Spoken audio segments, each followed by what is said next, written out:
Hello everybody in Rio Rose land, I'm Raul, and it's getting to that time of year again where we got to talk Valentine's Day. Over the next few days, we plan on launching one little YouTube video a day describing different colors you can use. Right now is the time to set up the varieties that you want to use for the holiday so you can let your wholesaler know what they should be buying for you. We're going to start with red roses, and then we're going to go into other colors. We're going to cover probably 50 to 60 varieties that are really available for Valentine's Day, and you can have confidence in ordering those varieties. When you order those varieties, you might want to think of a substitute or a third choice if you have trouble finding the right variety that you're looking for. We'll be able to describe some of those substitutions for you as we go through all the colors. First color, red. What does red mean? Red means love. We're going to start from the darkest red to the lightest red. We're starting with Black Magic. Black Magic is a very nice large flower. It's almost like a burgundy color to a black red. It has a nice large head. It opens like a pinwheel almost perfectly in shape. It has long stems and it is readily available. The next red rose that we have is a gray substitute. It's a little bit lighter. Now Black Magic tends to have sometimes a darker edge, a little bit of scarring on the outer petals. The next variety is Tinto. Now Tinto is a dark color, not as dark as Black Magic. As you can see, it really opens, spirals out beautifully within the flower. It is also available. You can get more short stems in Tinto if you're looking for something on the dark side and you need something in a shorter stem. Tinto, available, opens beautifully, good sized bud. You can compare it here with the Black Magic. You'll see how nice both those varieties are for dark roses. As we keep going, a new option in a dark red rose is a new look in red roses and in roses. It's a production rose called Hearts, and this is a production rose with a garden look and feel. It has that ruffled center. It's a very, very different niche red. It's dark like the Black Magic and the Tinto. It comes in short stems and long stems, and I truly believe when you start using this for your high-end retailers that really want a different look, this ruffled center look that looks like a garden rose is probably the most exciting new look on roses in the last 10 years. This is Hearts, and there's also a green that we're going to talk about. There's a pink, there's a peach, there's a yellow. So there's a whole family of these varieties that you can introduce as garden looks at regular cut flower prices. The next red is a red that bleeds more towards a lavender color. As you can see, it fully opens up. It's called Cherry Love. Cherry Love's been in the market for a few years. It opens up fully. It has a very nice recurl petal on the petal margin. It has longer stems. Just like the Black Magic, you can see that there's a dark brown center with a green throat, which throws some contrast off on the stems. Very, very nice. Good foliage.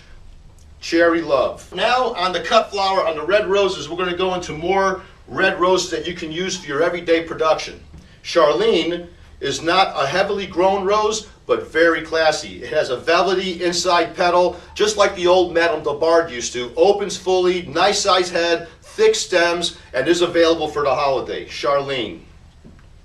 A lot of customers tend to use this for substitutes, whether it's for Charlotte or for Forever Young or Freedom. Charlene is a very, very nice rose.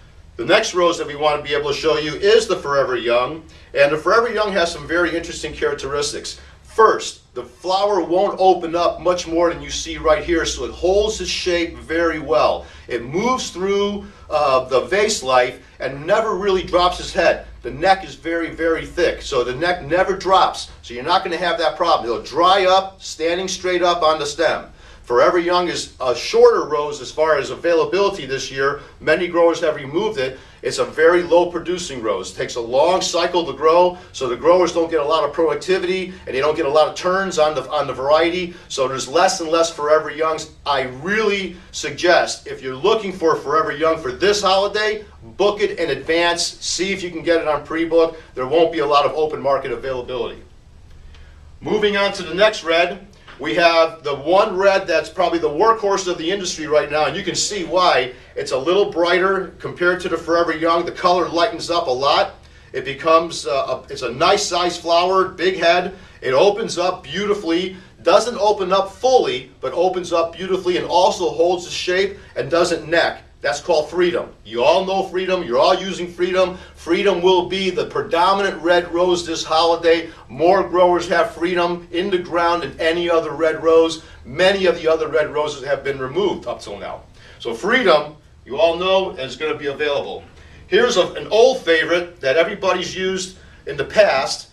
And as you can see, the color even gets lighter. And it's really a true bright red, even compared to the Freedom. The Freedom looks a little darker. And this rose is called Charlotte. Charlotte's been with us for over 20 years. It opens up completely. It recurls at the petal margin and has a fantastic classic look to the Charlotte. Just remember, Charlottes have been removed from the ground, and also is one of these varieties this year that I truly believe you need to pre-book to guarantee your availability, because a lot of people just don't have it. And this year may be the last volume year for Charlotte. Next year might be a little bit even less available in the marketplace. This is called Charlotte. The lightest red that we carry, and probably the biggest bloom, we suggest Rouge Baiser, another red rose that's been removed from the ground to a certain point, so there's not a lot of availability. I would definitely book it. Rouge Baiser has very few thorns, if any. All long stems, very, very hard to get 40s or 50 centimeters. You're going to have a nice size head, the right color red. It's going to open up fully. It's going to hold in an open stage, just like the Oceana does. Holds in an open stage for at least 10 days. Fantastic rose. If you want a lot of show, that's your red, Rouge Baiser. And the last red that I want to be able to talk to you about, and I'm going to make some space on the table, is a very special red rose. And that is Corazon. Now, all these flowers went into water exactly the same time. As you can see, the one that gave us the most fully open flower was Corazon. Corazon won Best in Class in a blue ribbon at this last year's SAF competition for most outstanding varieties. That was the judge's decision, not ours. Corazon, we're an exclusive producer in Ecuador. We're going to have very good availability, and I would definitely position the Corazon for the most pickiest retail florist you have. If you want performance, you want stem strength and stem length, you want a flower that looks like this, that recurls the petal margin and gives you a fantastic look, bloom size, color, everything included, Corazon is the flower. I guarantee you, if you really want to impress people on Valentine's Day 2011, Corazon red is the red to go with. Corazon. Colors. Today, we're going to talk about white roses. We're going to add some white bicolors and cream today so we can fill up your color palette.